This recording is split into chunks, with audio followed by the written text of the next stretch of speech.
सज्जनता का महात्म्य बताना और धर्म की दुहाई देना सरल है।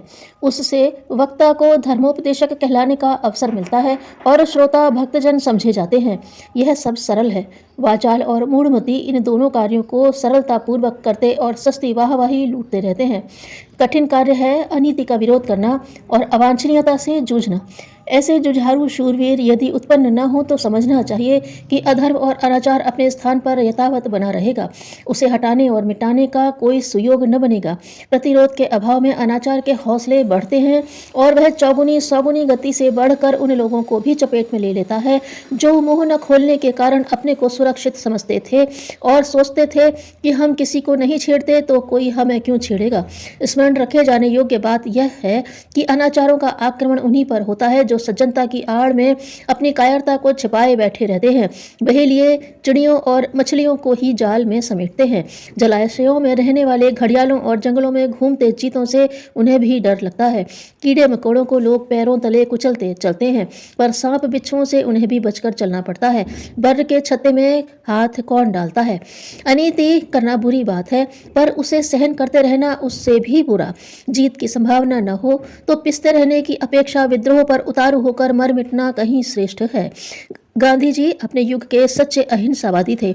उन्होंने धर्म और नीति की वकालत करने में कोई कोर कसर रहने नहीं दी, पर साथ ही इस तथ्य की ओर से आंखें नहीं मूंदी कि आतताई को रास्ते पर लाने के लिए दांत खट्टे किए जाने चाहिए और यह सिखाया जाना चाहिए कि औचित्य को अपनाए बिना और कोई मार्ग नहीं। अंग्रेजों ने भारत की स्वाधीनता दान में नहीं दी, यह उनकी विवशता थी। परिस्थितियों ने मजबूर कर दिया कि पैर पीछे हटाने में ही भलाई है। धर्म प्रवचन अच्छी बात है, उसको ध्यानपूर्वक सुनना और भी अधिक अच्छा है, क्योंकि इससे जनसाधारण को कर्तव्य बोध होता है, पर इतना ही पर्याप्त नहीं। विद्यालयों में शिक्षा संवर्धन का कार्य होता है, पर उस भवन में पागल कुत्ता घुस आए या सांप किसी बिल में से निकल पड़े तो उसे लाठी से ही पाठ पढ़ाया जा सकता है। धर्मोपदेश सुनकर वे आक्रमण करना छोड़ देंगे, ऐसी आशा करना नासमझी की बात है। काशी करवट लेकर स्वर्ग जाने की मान्यता सही हो सकती है, पर गीता में कृष्ण का अर्जुन को दिया गया संदेश भी मिथ्या नहीं है, जिसमें अनीति के विरुद्ध लड़ मरने की बात कही गई है। राम राज्य स्थापना से पूर्व भगवान को असुरों का दमन करना पड़ा था।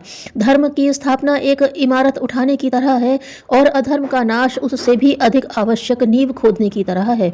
धर्म का पालन और संरक्षण योद्धा ही करते हैं, कायर तो उसकी दुहाई भर देते रहते हैं।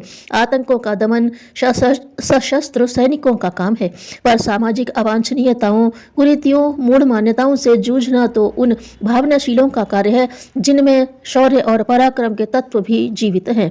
धर्मोपदेश जितना आवश्यक है उतना ही अभीष्ट यह भी है कि शोषण उत्पीड़न से नारी वर्ग या पिछड़े समुदायों को मुक्ति दिलाने के लिए उपाय किए जाएं, भले ही वे झगड़े झंझट उकसाने जैसे प्रतीत होते हों।